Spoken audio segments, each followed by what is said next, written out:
وہ بیٹھ کے ان کے شوہر بھی موجود ہوتے تھے, وہ پورا پنجاب شاید آپریٹ کر رہی تھی. تو اس حوالے سے پلس جو ڈیٹیلز ابھی سامنے آ رہی ہیں, جی بالکل آتی ہوں, لیکن آپ کی حکومت جانے کے اگلے روز سے ہی توشہ خانہ کا سب سے پہلے تو ایک کیس اٹھایا گیا اور کہا گیا کہ جی پاکستان تحریک انصاف کی حکومت نے جو ہے توشہ خانہ سے قیمتی تحائف جو ہے, قیمتی جو گفٹ جو اسٹیٹ کی پراپرٹی ہوتی ہے, اسٹیٹ کو گفٹ دیے جاتے ہیں, وہ سستے میں خرید کر مہنگے میں فروخت کر دیا, بیرون ملک فروخت کیا. آپ پہ بھی الزام اس حوالے سے ہے کہ آپ نے لاہور کے ایک جولرز کو وہ شاید البتہ ہار جو ہے وہ 18 کروڑ کا بیچ دیا. پہلی بات تو یہ ہے کہ نہ خان صاحب نے, نہ فرسٹ لیڈی نے, نہ کسی کوئی فیملی ممبر نے بیچنے کی یا تو دور کی بات ہے کبھی میرے ساتھ ایسی قسم کی گفتگو بھی نہیں کی. اچھا, آپ سے کبھی کوئی بات نہیں ہوئی؟ تو پہلی بات تو یہ ہے. تو توشہ خانہ کے تحائف کبھی نہیں ہوا آپ سے؟ نہیں. دوسری چیز یہ ہے جو ویورز کو میں واضح طور پہ بتا دوں, ہمارے گورنمنٹ میں آنے سے پہلے آپ توشہ خانہ سے جو بھی آپ کو تحفہ ملتا تھا آپ توشہ خانے میں جمع کراتے تھے, وہ اس کا 15 یا 20% جو اس کی قیمت تھی وہ آپ ڈپازٹ کراتے تھے اور آپ کو وہ گفٹ مل جاتا تھا, چاہے گھڑی ہو, ہار ہو, جو بھی ہو. جب خان صاحب کی حکومت آئی ان نے 15 سے 20%, مجھے ایگزیکٹ یاد نہیں ہے کہ کیا تھا, وہ اس کو 15 سے 20% لے گئے تھے 50% پہ. اچھا. تو جب ہم ٹریول کرتے تھے ایز منسٹرز, جو بھی ہمیں گفٹ ملتا تھا, گھڑی ملتی تھی, ہم واپس آتے تھے, ہمارا پی ایس او ہمیں دیتا تھا, ہم تحفہ خانہ میں جمع کرا دیتے تھے. وہ کہتے تھے کہ یہ 8 لاکھ کی گھڑی ہے, اگر آپ کو چاہیے آپ نے 4 لاکھ ڈپازٹ کرانا ہوتا تھا. ہم اپنے چیک سے بینک سے 4 لاکھ ڈپازٹ کرتے تھے, وہ گھڑی میری ہوگی. ٹھیک ہے, واضح ہو گیا. اب گھڑی میری ہوگی, مالکیت میری ہے, میں اس کو گروی رکھوں, میں اس کو بیچوں, میں اس کو دیوار کے ساتھ توڑ دوں, میں آپ کو تحفے میں دے دوں, وہ میری مالکیت ہے, میں جو مرضی کروں, مجھ سے پوچھنے والا کون ہے اس چیز پہ, وہ میری مالکیت ہو گئی ہے. اگر میں نے نہیں, لیکن میں ادھر ایک سوال جو اٹھایا جاتا ہے کہ بھائی وہ اسٹیٹ گفٹس ہیں, کسی کے گھر لے جانے کے لیے جو ہے وہ نہیں وہ تحائف دیے جاتے, اور ایسے میں کہ حکومت اور جو پاکستان کی اسٹیٹ کے لیے جو چیز دیے جاتے ہیں اس کو آپ خرید کر جو ہے 50% اس کا آلریڈی بتایا جاتا ہے, آپ اس کو سستے میں خرید کر آپ کو گھر لے جانے کے لیے, تو یہی تو چیز یوسف رضا گیلانی صاحب پہ کتنی کیمپین ہوئی, کتنا الزام ایک بڑا عائد ہوا, اور جو کہ حقیقت بھی تھی. آپ بالکل غلط بات کر رہی ہیں نا, آپ شاید سمجھ نہیں رہی ہیں. یہ اسٹیٹ گفٹس گھر لے کے جانے کے لیے ہی ہیں. جب آپ اس کی قیمت پوری دے دیں, جب توشہ خانہ کا رول ہے, توشہ خانہ میں کوئی وہ اینٹیک یا میوزیم نہیں ہے, وہ آتا ہے کہ اگر آپ خرید سکتے ہیں اس کو, جو بھی پرسنٹیج جو بھی گورنمنٹ کرے, چاہے وہ 10% کریں یا 100% کرے, وہ گورنمنٹ کی مرضی ہے, صحیح یا غلط, اس پہ میں کامنٹ نہیں کرتا. پر بتایا نہیں گیا, اگر لی بھی گئی. فواد چودھری صاحب کے اب سٹیٹمنٹ سامنے آ رہے ہیں کہ جی ہاں کوئی بڑی بات نہیں ہو گئی اگر خرید لیا گیا, اگر لے گئے, خریدنا, وہ کہتے ہیں گھڑی بیچ دی. بالکل مسلیڈ کر رہی ہیں. خریدنا آپ کا حق ہے. آپ کو میں کہیں ٹریول میں کی ہے, مجھے توشہ خانے میں گھڑیاں دی گئی ہیں, میں نے 50% خریدی ہیں, میرے پاس ابھی تک پڑی ہوئی ہیں, میں چاہے ان کو کل آپ کو دے دوں, بیچ دوں, جو مرضی کروں, وہ میرا حق, وہ میری پراپرٹی بن گئی ہے, وہ میں ڈکلیئر کرتا ہوں, وہ آپ کو خریدنی پڑتی ہیں, آپ کی اونرشپ بن گئی ہے. آپ نے کوئی توشہ خانہ کا رول چینج نہیں کیا کہ یہ صرف ایک میوزیم میں یا ایک کمرے میں بند ہوتی ہیں اور میں نے ابھی لے لی ہیں. توشہ خانہ کا رول ہی یہی ہے کہ یہ ضائع جائیں گی, تو یہ چیزیں علیحدہ کریں. اب آ جائے کوئی اتنی بات نہیں تھی, یہ اتنی بات نہیں, یہ آپ کا حق ہے, یہ آپ کا حق ہے, آپ خرید سکتے ہیں. میں نہیں کہہ رہا, رول آف لا ہے, رول آف لا ہے, but why was there a need to even buy, کیوں خریدنے کی نوبت آئی؟ مطلب خان صاحب ہمیشہ ایک ہی والی بات کہ خان صاحب ہمیشہ کہتے تھے ان کے پاس اللہ کا دیا ہوا سب کچھ ہے. ابھی پوائنٹ آپ کا چینج ہو گیا, پہلے آپ کہہ رہے تھے کہ یہ کیوں ہو گیا, اب آپ کہہ رہے ہیں کہ آپ کو نیڈ کیا ہے بائی کرنے کی. I will still stick to this point کہ this was wrong, اور اگر یہ ڈیٹیلز اگر یہ ہو بھی رہا تھا تو پھر تو ڈیٹیلز تو جاری ہونی چاہیے تھی. آپ اس کو جسٹیفائی کر رہے ہیں, بار رانگ کہہ رہی ہیں, لیکن آپ نے ابھی تک نہ مجھے نہ کسی اور کو مطمئن کی کہ رانگ کیا ہے. دیکھیے مجھے لا میں بتا دیں رانگ کون سا بیٹا ہے. یوسف رضا گیلانی صاحب کو اگر ہار دیا جاتا ہے کہ ڈکلیئر نہیں ہوا, تو ڈکلیئر تو یہ بھی تمام چیزیں نہیں ہوئی تھی. کیا نہیں ڈکلیئر, ساری کی رائٹنگ میں یہ تو یہ آپ کی حکومت کے جانے کے بعد یہ چیز اٹھائی, یہ سرفیس کی ہے. نہیں جی, ہر چیز جو آپ خریدتے ہیں توشہ خانے میں لکھی ہوئی ہوتی ہے. جو یوسف رضا گیلانی پہ جو الزام ہوا تھا کہ وہ ان کو ہار ملا ہے, لیٹس سے فار ایگزامپل کسی ملک میں ملا ہے, انہیں ہار دیکھا ہے, ان کو پسند آ گیا, انہیں رکھ لیے, نہ توشہ خانوں کو دیا ہے, نہ اس کی ویلیویشن کرا, نہ اس ویلیویشن کی جو بھی پرسنٹیج دینی تھی اس وقت, نہ وہ گورنمنٹ میں درج کرائی ہے. تو جب وہ چیزیں نہیں کی تو اس کو چوری کہتے ہیں. جب آپ دیتے ہیں توشہ خانوں کو اور وہ آپ کو اس کی ویلیویشن دیتی ہے اور اس کو کہتی ہے آپ کو اتنے پیسے جمع کرانے ہوتے ہیں. اس کو کہنا ہوتا ہے خریدنا. ٹھیک ہے, آپ خریدتے ہیں, آپ کو ریسیٹ ملتی ہے, آپ لیتے ہیں, وہ آپ کی ملکیت بن ٹھیک جاتی ہو ہے. گئی. I hope it clear. دونوں الگ الگ چیزیں ہیں. بالکل ٹھیک ہے, بٹ آپ کہتے ہیں you go by the rule of law where you say کہ ٹھیک ہے پاکستان تحریک انصاف نے یہ کیا ہے, خریدے ہے. آپ پہ الزام تھا کہ لاہور میں جولر سے you have nothing to do with that. Lahore کے جولرز کو 18 کروڑ کا, نہیں ہوئی اور میں لاہور کے کسی جولر کو نہیں, اور آپ کو کچھ نہیں اور پتا. اگر مجھے بیچنا بھی ہوتا میرے پاس اتنے وسائل But ہیں you کہ do میں have an جہاز پہ idea بیٹھ کہ کے یہ, کہیں اور باہر بیچ آتا. but as special assistant because you were the closest to Imran Khan as well, آپ کو اس بارے میں علم ہے کہ یہ توشہ خانہ کے گفٹس جو ہیں وہ خرید کر بیچے گئے؟ نہیں, مجھے اس کا کوئی علم نہیں ہے. تو آپ ابھی کیا بیچے گئے, یہ مجھے نہیں پتا کہ کیا خریدا گیا ہے. میں آپ کو پروسیجر بتا رہا ہوں کہ جو بھی خریدا گیا ہے قانون کے مطابق خریدا گیا ہے. وہ ان کی, اور ایک دفعہ آپ اس کو خرید لیں. جیسے کہ میں آپ کو خود اپنا بتا رہا ہوں کہ اگر میں گیا ہوں, شاہ صاحب گئے ہیں, کوئی باہر گیا ایز اے منسٹر, ان کو جو گفٹس ملتے ہیں وہ ہر ایک منسٹر کے ان کے نام سے آتے ہیں. اب ان کو تو نہیں پتا کہ ہم نہیں رکھ سکتے, ہمیں دینا ہوتا ہے بائی پروٹوکول توشہ خانہ کو. ایک دفعہ ہم نے دے دیا. اگر مجھے وہ گھڑی پسند, کئی گھڑیاں آئی ہیں مجھے پسند ہی نہیں ہے, میں نے نہیں لی. ایک دو جو پسند ہے یہ میں نے بولا اس کی قیمت لگائیں. باقی انہی منسٹرز کو بھی وہی گھڑی ملتی ہے, وہی قیمت آتی ہے. ہم اس کا 50% اپنا پرسنل چیک دے کے اس کو خرید کے اپنے پاس لے آتے. ٹھیک ہے, اب وہ میری مالکیت ہے. ٹھیک ہے, اب سال گزر گئے, اب میں چاہتا ہوں میں ان کو دینا چاہتا ہوں. اب میں چاہتا ہوں کہ مجھے پیسوں کی ضرورت ہے, میں اس کو مارکیٹ میں بیچاؤں. جیسے کہ میں اپنی کوئی گھڑی جو میں نے گورنمنٹ کے توشہ خانہ سے نہیں لی ہوئی ہو, جیسے اس کو بیچنا گروی رکھنا میرا حق ہے, اپنے گھر کو بیچنا گروی رکھنا میرا حق ہے, ویسے ہی یہ گھڑی بھی میری ملکیت بن گئی. اس کو بیچنا گروی رکھنا توڑ دینا میرا حق ہے. وہ میری ملکیت اب وہ توشہ خانہ یا گورنمنٹ کی نہیں رہی. ٹھیک ہے, بٹ ٹھیک ہے. میرا سیکنڈ سوال, and I hope you will take this very normally, کہ یہ ضرورت کیا پڑی؟ دیکھیں, اب میں آپ سے پھر سے کہہ رہا ہوں, لیگلی بات بالکل صحیح ہے. اب آپ پوچھ رہی ہیں کہ ضرورت کیوں پڑی, کہ اب ہم پرسنل ہو رہے ہیں کہ خان صاحب کو کیوں ضرورت ہے. خان صاحب کو روڈ بنانے کے پاس پیسے نہیں تھے. اگر ان کے پاس پیسے نہیں تھے, ان کے وسائل نہیں تھے, کیا وہ کوئی بزنس کرتے ہیں؟ ان کے کوئی اسٹیل مل ہے, ان کے کوئی پیپر مل ہے, ان کے کوئی انگلینڈ میں جائیدادیں ہیں.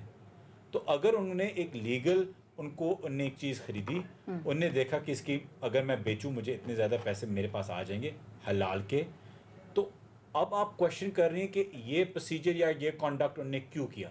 نہ غیر قانونی ہے, نہ اس میں کوئی غلط ہے. اب آپ ایک پرسنل سوال پوچھ رہی ہیں, لیکن میں کون ہوتا ہوں آپ سے پوچھنے والا کہ but then he is also accepted نا کہ ایسا ہوا, اور پھر بنی گالا کی وہ سڑک جو ہے وہ بنانے کے لیے استعمال ہوا. بیکاز غیر قانونی نہیں ہے, تو میں اس لیے کہہ رہا ہوں کہ آپ ایٹ لیسٹ یہ تو کہہ دیں کہ غیر قانونی نہیں تھا, مجھے پسند نہیں آیا, تو میں پوچھ رہی ہوں کہ مجھے یہ پسند. نہیں, مجھے بالکل نہیں, یہ تو عوام کا سوال بھی ہے, اور جو یہ موجودہ حکومت کی جانب سے ریز کیا, یہ تو پبلک واز اناویئر, پبلک کو تو پتہ ہی نہیں تھا کہ یہ, اگر پبلک کو یہ چیز نہیں پسند آئی کہ ان نے کیوں کیا, غیر قانونی نہیں ہے, غیر قانونی نہیں ہے, پھر سے میں کہہ رہا ہوں, اگر ان کو ایک خان صاحب کی ایک چیز پسند نہیں آئی تو نکلے روڈ پہ کہ یہ چیز نہیں تھی. ٹھیک ہے, وہ تو پبلک کو یہ نہیں ہے کہ ناپسند ہے, یہ آپ کا سوال ہے, تو یہ آپ کا پرسنل میٹر ہے. میرا پرسنل نہیں ہے یہ. جب یہ موجودہ حکومت کی جانب سے یہ ڈیٹیل سامنے ہے, تو that was again very shocking for all of us, کہ یہ چیزیں ڈیٹیلز جو ہے وہ سامنے آنی چاہیے تھی. اور ہم تو مطالبہ کرتے ہیں کہ نہ صرف آپ کی حکومت کا, اس سے پہلے سے بھی, جب نواز شریف صاحب کی اس وقت بھی حکومت تھی 2013 کے بعد سے, تب سے یہ ڈیٹیلز جو ہے وہ جاری ہونی چاہیے کہ توشہ خانہ سے کون کیا کیا لے کر چلا گیا ہے.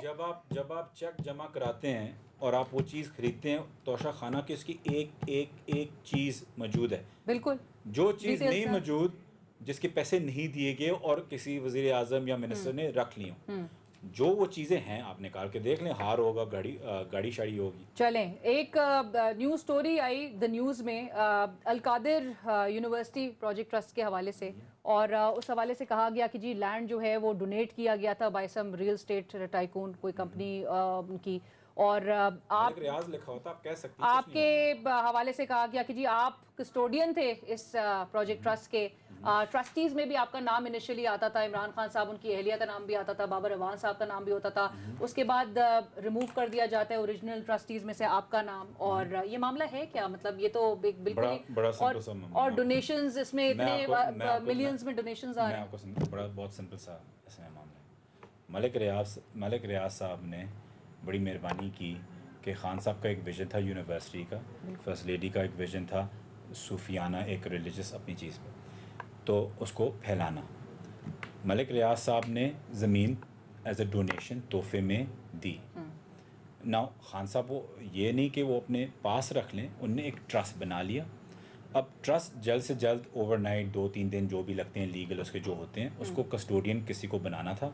بابر اعوان لیگل صاحب تھے, میں ٹرسٹڈ تھا, جلدی سے کہ تم کسٹوڈین بن جاؤ, پروسیجر شروع کر دو. پروسیجر ہو گیا, زمین ساری آ گئی, اس پہ کام شروع. ملک ریاض صاحب نے پھر اس میں مہربانی کر کے اس پہ بلڈنگ بھی, یونیورسٹی بھی کھڑی شروع کر دی. ایک دفعہ وہ ہر چیز بن گئی ہے, ان نے پھر ٹرسٹ جو ہوتا ہے اس میں آپ کنسٹوڈینز 2 سیکنڈ کے اندر اندر چینج کر سکتے ہیں. اس میں نہ میری مالکیت ہے, نہ بابر اعوان صاحب کی ہے, نہ پی ایم صاحب کی ہے, نہ فرسٹ لیڈی صاحبہ کی. تو وہ کسٹوڈینز جب مرضی وہ چینج کر دیں. ان نے وہ کسٹوڈینز اس وقت چینج کر دیے تھے کیونکہ اس وقت ہماری ضرورت نہیں تھی. جب انہیں جلدی سے کرنا تھا, پوری چیز کرنی تھی, تو باہر ہم ہیں, فرسٹ لیڈی تو نہیں جاتی, یا خان صاحب خود دفتر میں تو وہ تو نہیں جا سکتے, تو ہمیں دے دیا تھا کرنے کے لیے. کل پرسوں یا ترسوں یا 3 سال بعد شاید کسٹوڈینز وہ کسی اور پروفیسر کو لگا دیں, شاید کسی اور بندے کو لگا دیں. نو ایشوز ود دیٹ. جہاں تک ڈونیشنز کی بات ہے, Harvard, Oxford, Cambridge, LSE, UCL, جو مرضی یونیورسٹی دنیا کی لے لے, ایک ڈونیشن آ گئی ہے جو ہر یونیورسٹی لیتی ہے, اور جس سے یونیورسٹیز کے ونگز بنتے ہیں. اگر آپ چاہتے ہیں میں آپ کو نیم کر سکتا ہوں, لسٹ آپ کو پوری دے سکتا ہوں, دنیا کی بہترین یونیورسٹی جو ڈونیشنز پہ بنی ہوئی ہیں بڑے بڑے بزنس ٹائکون سے. اس میں کوئی چیز غلط نہیں ہے. اب چلانا 2 طریقے سے چلتی ہے, ٹیویشن فی اور ڈونیشنز. مسئلہ کیا ہے؟ نہیں, ڈونیشن کے اس پہ میں آؤں گی, لیکن آپ نے کسٹوڈینس کو چینج کرنے کی جو بات کی, let's start with that. Doctor Arif Nazir but کا نام ایڈ کیا گیا, اور فرحت شہزادی جو کہ فارمر فرسٹ لیڈی کی قریبی دوست ہیں. عارف نذیر بٹ نمل یونیورسٹی ان کا بنتا ہے وہاں ہونا. اچھا, ٹھیک ہے.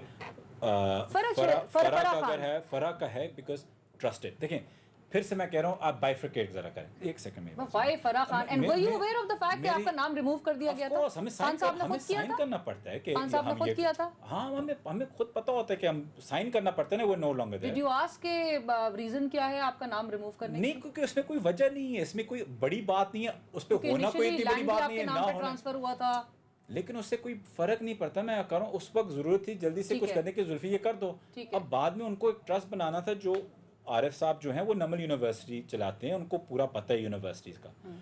فرح جو ہے وہ فرسٹ لیڈی کی ٹرسٹڈ ہیں, ان نے ان کو وہاں ڈال دیا. اس میں کسی کو ایشو نہیں ہے سوائے میڈیا کو, اور کسی کو ایشو نہیں ہے. نہیں ایشو ہے, کیونکہ فرح صاحبہ کے حوالے سے اب بڑے کیسز آ رہے ہیں, ان کا القادر میں بھی ٹرسٹیز میں نام سرفیس کر جاتا ہے. اب تو پھر سے میں واضح کر دوں, یونیورسٹی, ڈونیشنز, لینڈ, یہ چیز بالکل صحیح. رجسٹریشن, ٹرسٹ, سب سے بہترین طریقہ ہے ٹرسٹ بنانا جو بنا. کون ٹرسٹ میں آتا ہے کون نہیں آتا ہے از irrelevant, بعد میں لیں. اب ایک سیکنڈ مجھے ختم کرنے دیں. باقی چیزیں اب آ گئی, اس ساری یونیورسٹی کی چیز ابھی سائڈ پہ ہو گئی ہے. اب اس صرف ایک چیز آپ اس سے نکال سکتے ہیں, میں آپ سے ایگری کر رہا ہوں, جو آپ نکال سکتے ہیں. باقی ساری چیزیں ٹھیک ہے, لیکن فرح کو کیوں ڈالیں؟ نہیں آپریشنل, کیونکہ فرح کنٹروورشل ہے. ویسے آپ کہنے یہ آپریشنل پروسیس کے بھی حوالے سے دی نیوز اسٹوری از اکیوز کہ 37 اسٹوڈنٹس ابھی تک اس میں ہیں. دیکھیے مجھے نہیں پتا, میں اس کے آپریشن میٹرز میں نہیں ہوں, لیکن 37 اسٹوڈنٹس اگر ہو بھی تو اس میں اسٹوڈنٹس اگر زیادہ, یہ پہلی تو بات ہے یہ پرائیویٹ یونیورسٹی ہے, یہ گورنمنٹ کی ہے نہیں, تو پوچھنے والا کوئی ہے نہیں. اگر جو ڈونیشنز دے رہا ہے, جو ٹیوشنز دے رہا ہے, اگر ان کو اتنا مسئلہ ہو تو وہ احتجاج کر رہے ہوتے, وہ لکھ رہے ہوتے. لکھ کون رہا ہے؟ نیوز, جیو, اسٹوڈنٹس, ڈونیٹرز, ڈونرز, سارے کچھ نہیں کہہ رہے, لکھ نیوز رہا ہے. تو ایشو آپ کا صرف, اگین میں کہہ رہا ہوں کہ ایشو صرف ایک ہی آ رہا ہے کہ فرح کو کیوں ڈالا, کیونکہ وہ کنٹروورشل ہے, اور کوئی ایشو نہیں ہے. ڈونیشنز کی بھی ٹرانسپیرنسی ہونی چاہیے نا. ڈونیشنز بھی جو آ رہے ہیں, کہا جا رہا ہے کہ جی ایکسپینڈیچرز جو ہیں وہ اراؤنڈ کوئی total expenditure including salaries are around 8.58 million, اور ڈونیشنز آ رہا ہے 180 ملین تک کا. اینڈ جو ریئل اسٹیٹ جو کمپنی نے, جس نے آپ نے جس طرح سے کہا بلڈنگ بنانے سے لے کے ہر چیز کو انشور کیا تھا, انہوں نے آگے آپریشنل اس کے بھی حوالے سے کمٹمنٹ کی ہوئی ہوتی. نہیں, آئی ڈونٹ تھنک سو. انہیں صرف بلڈنگ کی کمٹمنٹ کی, انہوں نے صرف بلڈنگ بنانے تک کی کمٹمنٹ کی تھی. لیکن یہ ڈونیشنز کی, ڈونٹ یو تھنک کہ ٹرانسپیرنسی اور اس کی ڈیٹیلز ہونی چاہیے کہ یہ کدھر جا رہا ہے پیسہ؟ دیکھیں آپ پھر سے اس کو بڑی مڈل کر رہی ہیں. نہیں, مجھے آپ کو ہر چیز لگ رہی ہے. آپ مڈل کر رہی ہیں. جب ایک ٹرسٹ بنتا ہے, جب ایک یونیورسٹی بنتی ہے, اس کے آڈیٹڈ اکاؤنٹس ہوتے ہیں. جب اس کے آڈیٹڈ اکاؤنٹس ڈیو ہوتے ہیں, وہ نکال کے دیکھ لیں, وہ پبلک نالج ہو جائے گی. اس میں کوئی اتنی کوئی حماقت کی بات نہیں ہے. مطلب ہے کہ جو اس کے اکاؤنٹس نکلیں گے ایک آڈیٹڈ یونیورسٹی ٹرسٹ کے نیچے, اس کی جیسے کہ شوکت خانم کے ہوتے ہیں, جیسے کہ نمل کے ہوتے ہیں. ٹھیک ہے, یہ تو آپ ویسے ہی ملائن کریں کہ کل کوئی کہتے کہ شوکت خانم کے بتا دیں. نہیں چلیں کہنا آسان ہے لیکن نکال لیں کس نے روکا ہوا ہے. میں نے آپ سے پوچھنا ہے, فرح خان کا آپ نے جس طرح سے کہا تھا ان کی نیب کی انکوائری بھی ہو رہی ہے, ان کا لنک جو ہے عمران خان صاحب, ان کی اہلیہ اور آپ کا بھی نام آتا ہے کہیں نہ کہیں, تو کیا سمجھتے ہیں یہ جو نیب کی بھی انکوائری ان کے اگینسٹ ہوئی ہے, جتنا کچھ سرفیس ہو رہی ہے, ڈیٹیلز جو آ رہی ہیں آہستہ آہستہ کر کے, وہ میرٹ پہ ہو رہی ہیں یا انتقامی کارروائی لگتی ہے؟ آئی تھنک انتقامی ہو رہی ہیں, لیکن and she has nothing to do with وہ جو سی ایم ہاؤس سے پورا پنجاب چلانا اور جو وہ ساری خبریں آئی تھنک وہ ایگزیجریٹڈ ہے. لیکن میں ایک چیز واضح کر دوں, P T I has nothing to do with it. تو اگر ان پہ کوئی چیز ہے تو 100 بسم اللہ آپ نکالیں کریں. کوئی آپ کو نظر آ رہا ہے پی ٹی آئی سے کہہ رہتے ہوئے کہ نہ کریں جی یہ ہو گیا وہ گیا؟ نہیں کریں. حکومت آپ کی ہے, ادارے آپ کے ہیں, ایف آئی اے آپ کے نیچے ہے, آئی بی آپ کے نیچے ہے, ایگزیکٹ کنٹرولرس آپ کے نیچے ہے, انٹرپول آپ پہ جا سکتے ہیں, نیب میں آپ نے دے دیا, انہوں نے اچھا اسٹیٹمنٹ دیا کہ وہ واپس آ کے اس کا مقابلہ کریں گی. پرفیکٹ, دیکھیں واپس اگر آ گئیں تو پھر وہ اس کا جو بھی, لیکن کرے کس دیکھیں لاسٹ جس پہ الزام ہے اس کا فرض بنتا ہے کہ وہ آ کے اس کو ڈیفینڈ کرے اور کورٹس میں جائیں, بتائیں کہ یہ چیز غلط ہے, یہ وکٹمائز ہو رہی ہوں میں, یہاں وکٹمائز ہو رہی ہوں, یہاں وکٹمائز ہو رہی ہوں. کس نے روکا ہے؟ لاسٹ کامنٹ زلفی صاحب ریگارڈنگ وہ جو کل کا ایپیسوڈ سامنے نظر آیا مسجد نبی میں, لوگوں نے جس طرح سے چور چور کے نعرے لگائے اور اس مقدس مقام کا جو سینکٹیٹی تھی اس کو وائلیٹ کیا, اور ایز اے ریئیکشن پھر سحری کے ٹائم پہ قاسم سوری صاحب جو کچھ لوگوں کے ہمراہ اسلام آباد میں ایک ہوٹل میں ریسٹورینٹ میں بیٹھے ہوئے تھے, ان پر حملہ کیا گیا. مقدمہ بھی انہوں نے درج کیا. آپ اس ٹرینڈ کو کیسے دیکھ رہے ہیں؟ آئی نو کہ آپ نے اس کی مذمت کی ہے, اور آپ سمجھتے ہیں کہ لیڈرشپ کی جانب سے بھی میں بڑا سوری معذرت آپ کو کاٹنے کے لیے, میں بڑا کلیئر ہوں, میں نے اس کی مذمت نہیں کی. کس کی؟ مدینہ شریف پہ میں نے اس کی مذمت, میں بڑا کلیئرلی کیٹیگوریکلی بھی کہہ رہا ہوں, میں نے مذمت کی ہے کہ اگر کوئی غلط الفاظ, کوئی گالی کسی بھی ہولی سٹی شرائن پہ ہو تو وہ بالکل غلط نہیں, وہ گناہ ہے. تو یہ تو بات یہ ہوئی نا, پھر مذمت ہی ہوئی نا. چور گالی ہے نہیں, یہ الفاظ استعمال کرنا آپ کسی جگہ کا احترام کرنا لازمی نہیں ہے. میں اس وقت کھڑا ہوا تھا کہ جو بھی ہوا ہے, ان کی ذلت ہوئی ہے, لوگ ان کو ایکسیپٹ نہیں کرتے, لوگ ان سے نفرت کرتے ہیں, یہ انڈرسٹینڈ کریں. میں یہ آگے جا کے بھی کہتا ہوں کہ کسی ایک چور کو چور کہنا, چاہے آپ مدینہ میں ہوں چاہے آپ مکہ میں ہوں, اس میں کوئی خرابی نہیں ہے جب آپ گناہ کو گناہ کہتے ہیں اور حق کو حق کہتے ہیں. اس میں کوئی گناہ نہیں ہے, نہ اس میں کوئی غلطی ہے. لیکن جب آپ بدتمیزی پہ اور شخصیت پہ آ کے کوئی گالی دے دیں, جو صرف مکہ یا مدینہ بھی گناہ نہیں ہے, دنیا میں آپ کسی جگہ پہ بھی بیٹھنے کے لیے اخلاق کی طور پہ صحیح نہیں ہے, لیکن کسی کو چور کہنا یہ سیاست صرف نہیں ہے. جب آپ مکہ مدینہ جاتے ہیں, آپ اللہ سے کیا دعا کرتے ہیں کہ مجھے بہتر انسان بنائیں, میرے گناہ معاف کریں, مجھے حق کے راستے پہ کھڑے رکھیں. بالکل, تو حق کا راستہ ایک ہی ہے علینا صاحبہ, وہ یہ کہ حق کہنا, باطل کو باطل کہنا. ایگزیکٹلی, ٹھیک ہے, آپ یہ نہیں کہہ سکتے کہ یہ حق ہے اور باطل کے بارے میں بات نہ کریں. وہ ان لوگوں کا پولیٹیکل گراؤنڈ تو نہیں تھا نا, وہاں سیاست کو تو سائڈ پہ کر دینا چاہیے نا. آپ کے نہیں, کیونکہ جب وہاں پر نظر آئیں گے صاحبزادہ چیکو جہانگیر صاحب ویڈیو بناتے ہوئے, آلموسٹ جو جہاں پر تاثر ملے کہ جی وہ لیڈ کر رہے ہیں اس پروسیشن کو, تو پھر تو آبویسلی پی ٹی آئی کے اوپر بھی سوال آتا ہے کہ ویڈیو بناتی, ایبسولوٹلی نہیں, وہاں پر انسان جاتا کیوں ہے؟ آپ اپنی عبادت یا اپنے گناہوں کی معافی, کھڑی ہوتی جو بار سین ہے, آپ وہاں کھڑی ہوتی, آپ کے پاس کیمرہ ہوتا, آپ کے ہاتھ میں آپ ویڈیو بناتی. آپ کے پاس تو وہاں پر سیاست اور یہ حکومت اور سب کچھ سوچنے کا وہاں ہر بندے کے پاس فون ہے اور ہر بندہ ویڈیو بنا رہا ہوتا ہے. ٹھیک ہے, لیکن بٹ میں لیڈرز وہاں ہر بندہ ویڈیو بنا رہا ہوتا ہے, وہاں لوگ باہر بیٹھ کے قاسم سوری صاحب کے ساتھ جو ہوا وہ ایز اے ریئیکشن میں پھر سامنے نظر آیا. وہ ایز اے ریئیکشن اس لیے آیا کیونکہ جیسے میں کہہ رہا ہوں کہ لوگ شاہزیب جیسے جو شاہزیب بگٹی صاحب جیسے لوگ جو ان کی حرکتیں ہیں, لوگ اس سے نفرت کرتے ہیں. یہ سیاست سے آگے چلا گیا. آپ ابھی تک سمجھیں کہ یہ سیاست ہے, نہیں, عوام سیاست سے ملک سے باہر, ملک سے آگے, ملک سے باہر, سیاست سے بہت آگے چلی. بہت شکریہ ذوالفقار علی بخاری صاحب, thank you so much for joining اس اینڈ گیونگ نیوز. ہم ایک بریک پہ جائیں گے اور بریک کے بعد الیکشن کمیشن آف پاکستان کی جانب سے جو ایک بڑا فیصلہ سامنے آج نظر آیا اس پہ بات کریں گے. ہمارے ساتھ رہیں.